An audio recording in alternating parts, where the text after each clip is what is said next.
While searching for unique content to react to in late 2017. Yeah, let me just wash my hands. Hold up. My hands are so dirty. Why? It's so greasy. What the fuck is happening? Dude, what? Dude, my hands are greasy as fudge. It's like fuck. Dude, it's like oily or something, man. What is happening? I don't know what that is. I think it's hot. I think it's happens to you. Whatever it happens to you all the time. Rice Gum would stumble across this bizarre video. This Lil Tay. I'm richer than all y'all. I'm 9. I was born in Atlanta, and I was broke as. Look at me now. I'm all better than you.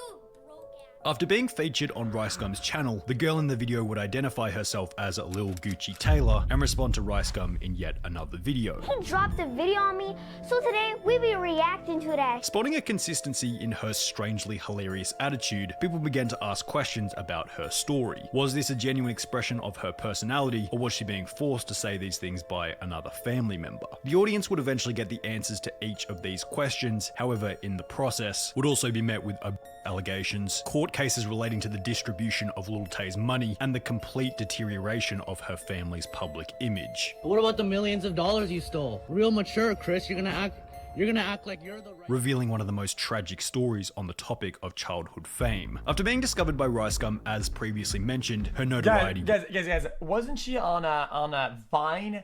I remember at the time it was like 10 years ago or some shit. I remember seeing like 1 or 2 clips that was really famous. She was walking down the street with a stack of cash and saying like fuck you bitch ass some shit. I don't remember what it was. It was very early.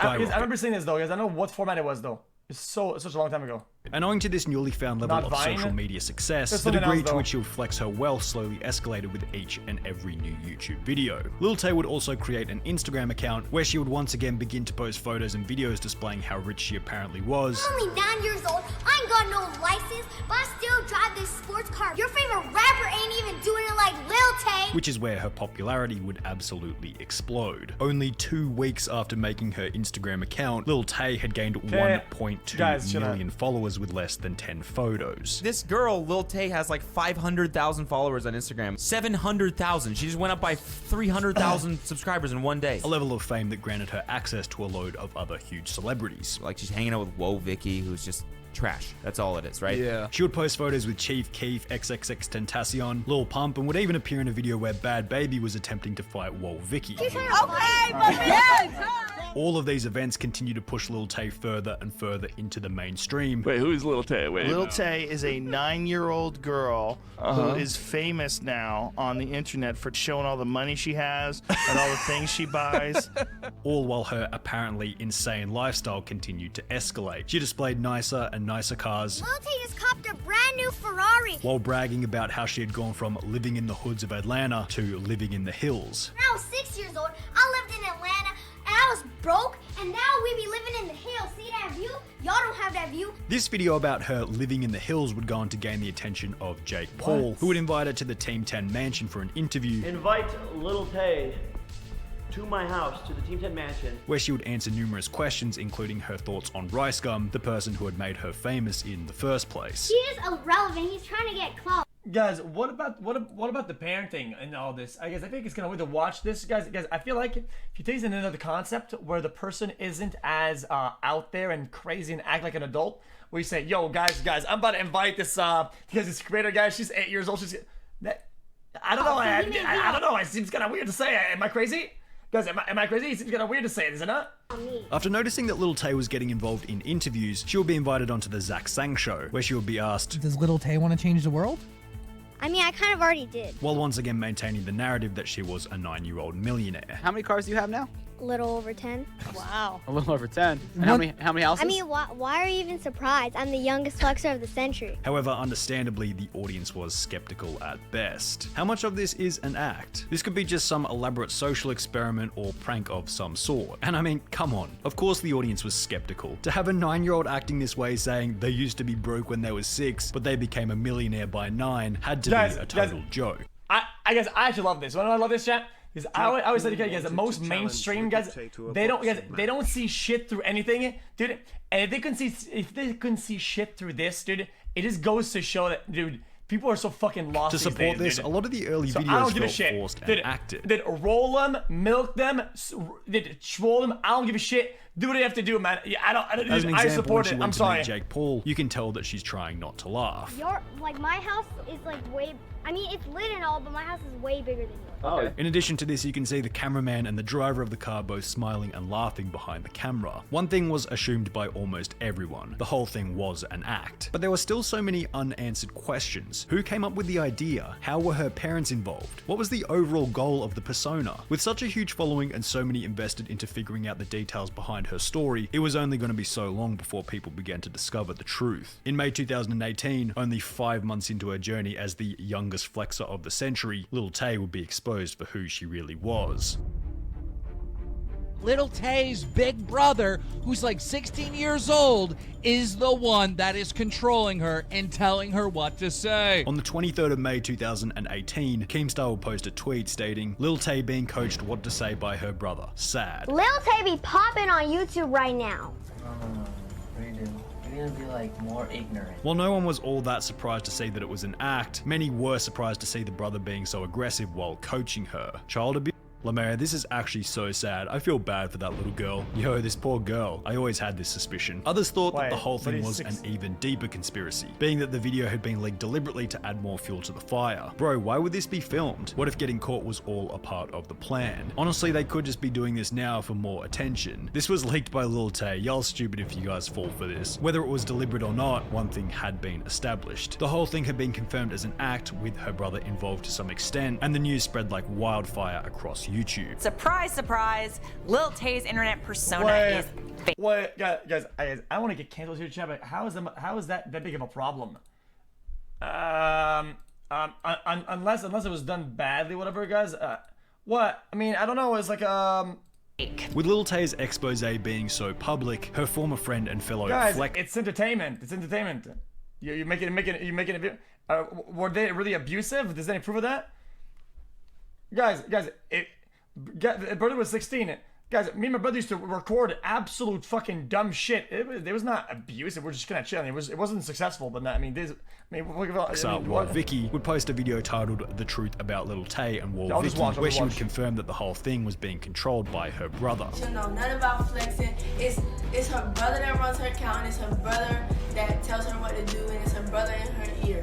At this point, it was all starting to add up, especially when considering another incident where a live stream had been started on Lil Tay's Instagram. However, when the volume button on the phone was accidentally pressed, the screen would disappear to reveal that it was her brother setting up the live stream. Possibly to protect the reputation of her brother, Lil Tay would appear on the news show Good Morning America, claiming that she was the one behind the character. This is my decision. I'm happy with what I'm doing. However, this interview would also reveal that Lil Tay's mother was involved in the whole operation. One of the unanswered questions still up in the air. Guys, I'm actually mad. Guys, I had to play their cards wrong, dude, with all these fucking interviews and shit, dude. Why not keep them? It's working. Why not just keep pushing it, man? How was Lil Tay getting access to so many luxury homes and cars when she was so young? Individuals like Cody Ko thought that since she was likely being controlled by some powerful media figure, they must have set them up for her. However, this wasn't the case. Lil Tay's mother actually happened to be a Vancouver real estate agent and would use her luxury listings to film the videos in. Additionally, she would use her boss's luxury cars such as a Bentley and a Mercedes, which would have been fine. However, she didn't have permission to do so. After noticing the videos online, Lil Tay's mother would be fired from the agency, with the business stating, "When we found out about this activity last week, we had to dismiss her," and that the behavior in Lil Tay's videos had no place in the real estate industry. After being exposed as a total fraud, Lil Tay had nowhere to go. The act didn't work anymore now that everyone knew that it was fake. Lil Tay would post one final Instagram post as a tribute to XXXTentacion, then wipe her Instagram clean by deleting every single post. Guys, was she forced to do the videos? Was she forced? Guys, I don't know. Is there any proof behind that? Which is where the real tragedy of Lil Tay began to come to the surface.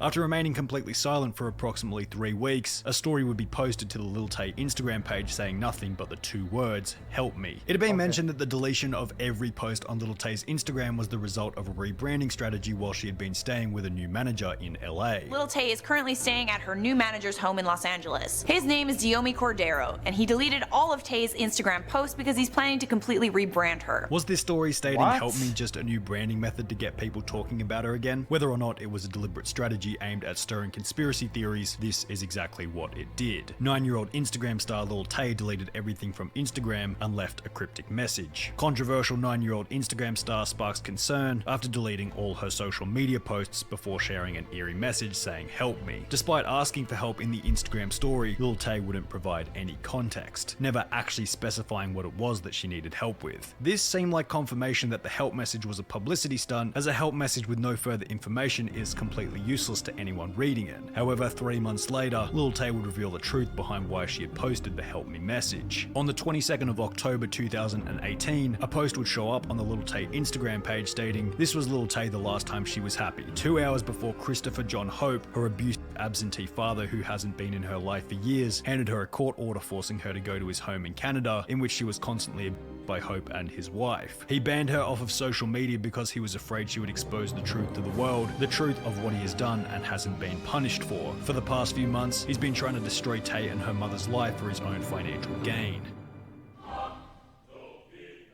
In the 3 months between the help me message and the allegations, Lil Tay had lost more than 200,000 Instagram followers. Was ratting out her own father a desperate attempt to put her monthly follower count back in the green after realizing that a simple help me message wasn't going to cut the mustard? Alternatively, on the more conspiratorial end, what if the dad, who was possibly receiving a share from Lil Tay's fame, was a part of it the whole time and knew that the story would receive more attention if they built a narrative around how she was being abused by him? Well, apparently a narrative? Well, you go to fucking jail for that, man. What? This wasn't the case, as court documents would then be released outlining the legal battle between Lil Tay. You lose custody of your child and you go to fucking jail for this shit. How is that a move or a play? And her father, stating some of the bad things that apparently constituted abuse.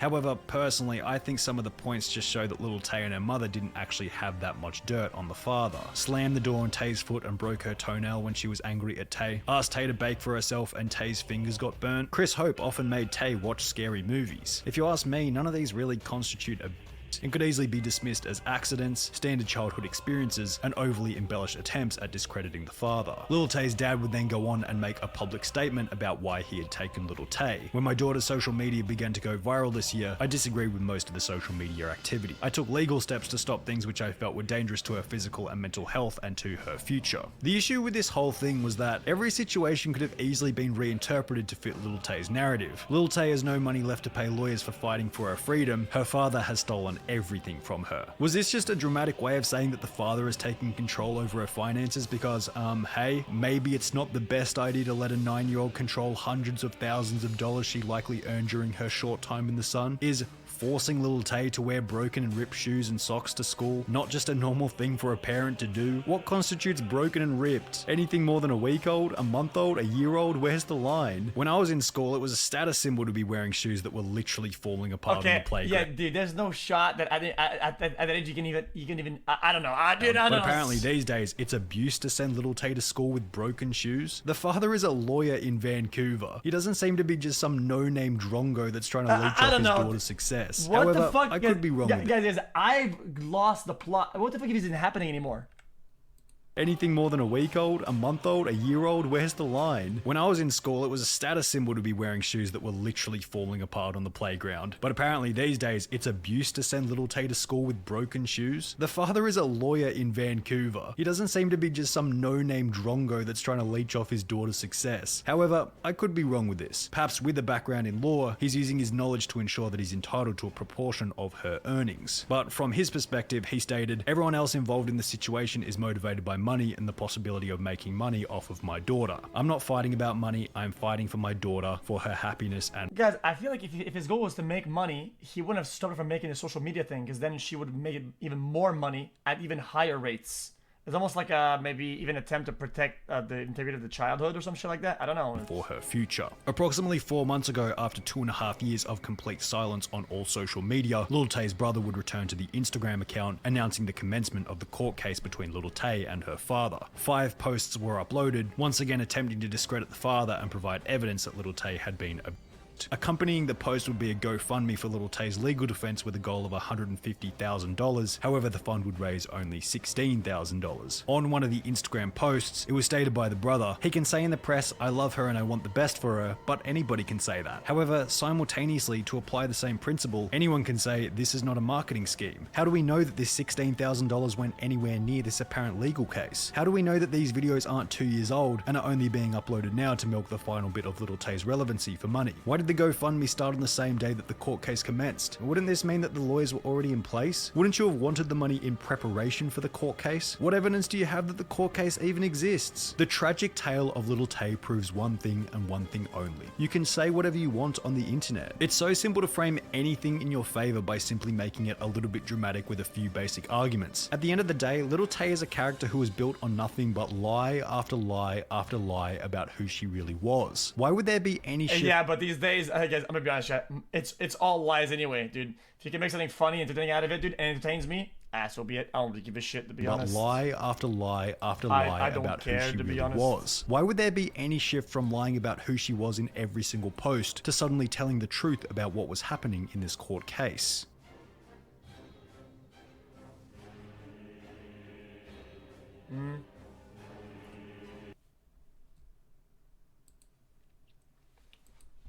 So did she get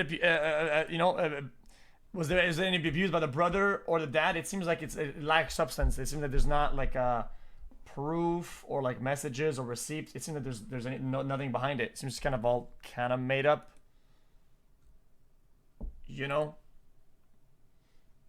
This seems kind of weird to me. Did I not listen? I mean, I saw it, dude. I mean, I think if you let somebody cook and then they injure their finger, like, I don't know, is that like abuse? Like, if that's abuse, man, guys, if letting your child cook something is abuse, motherfucker, I mean, man, my whole family tree is going to jail. Like, I don't know what to tell you. I don't know. Maybe I'm wrong about this.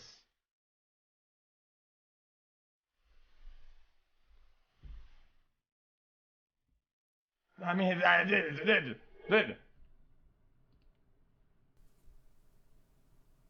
You know?